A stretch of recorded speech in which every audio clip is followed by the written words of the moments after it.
علماء لکھتے ہیں کمال لفظ اللہ دے نام، لفظ اللہ دے اندر ایک کمال ہے، کسے حالت دے اندر ٹوٹدا نہیں، ہر نام ٹوٹ جاندا ہے۔ جناب کسے دا نام اشرف ہے، الف جدا کر دو تے نام ٹوٹ جاندا ہے، بدل گیا ہے، سمجھ آ رہی نا؟ کسے دا نام کوئی بھی نام لا لو، کسے دا کوئی بھی نام ہوئے، داود نام ہے، دال کڑ چھڑو لفظ ٹوٹ گیا ہے۔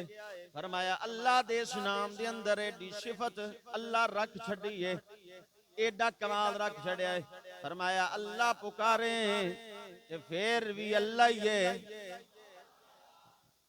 اللہ لا الہ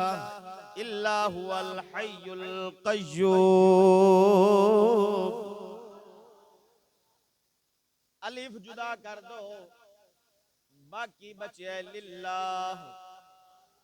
لفظ پھر بھی ٹوٹیا نہیں جے، للہ آ گیا قرآن پھر ما فی السماوات للہ پھر آ گیا ہے، تو جناب ایک کلام پھر توڑ چھڑیا ہے، علیحدہ کر چھڑیا ہے، جناب اس لفظ تو جدا کیتا ہے، ایک کلام لفظ پھر بھی نہیں ٹوٹیا، باقی بچیا ہے لہو، تے قرآن پھر بولیا ہے لہو ملک السماوات، او دیواز سے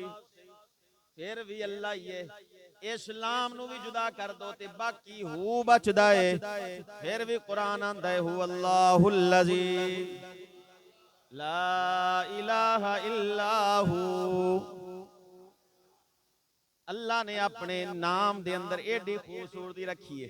پھر جناب ایک علمی نکتہ شاید کسی نو سمجھ آ سکے، ہر نام دی اضافت ہو سکتی ہے، اللہ دی اگے اضافت نہیں جے ہوندی، ہر چیز دی اضافت اللہ وال ہوندی ہے، اللہ دی اضافت اگے نہیں جے ہوندی۔ میں سمجھانا منو ایک کمال ہے، نکتہ کمال ہے، جے میں بیت لفظ ہے انہوں دوجے نال اگے جوڑیا جا سکتا ہے، جے میں بیت اللہ لفظ جوڑیا جا سکتا ہے، لیکن لفظ اللہ بیت دے پہلے نہیں آ سکتا، اے دی اضافت نہیں ہو سکتی، ہر چیز دی اضافت اللہ وال ہوندی ہے، اللہ دی اضافت کسے وال نہیں ہوندی۔ علماء فرماتے نکتہ یہ ہے ساری کائنات دی ہر چیز اللہ دی محتاج ہے، رب کائنات دا مالک ہو کے کسے دا محتاج نہیں دے۔ اچھے تک کہ نبی صلی اللہ علیہ وسلم دی ذات پاک حضور دی کائنات سب تو اعلیٰ مخلوقات دے اندر حضور دی ذات سب تو اعلیٰ ہے، لیکن نبی صلی اللہ علیہ وسلم بھی اللہ دے محتاج نہیں، لیکن اللہ حضور دا محتاج نہیں جی، یاد رکھیا جی۔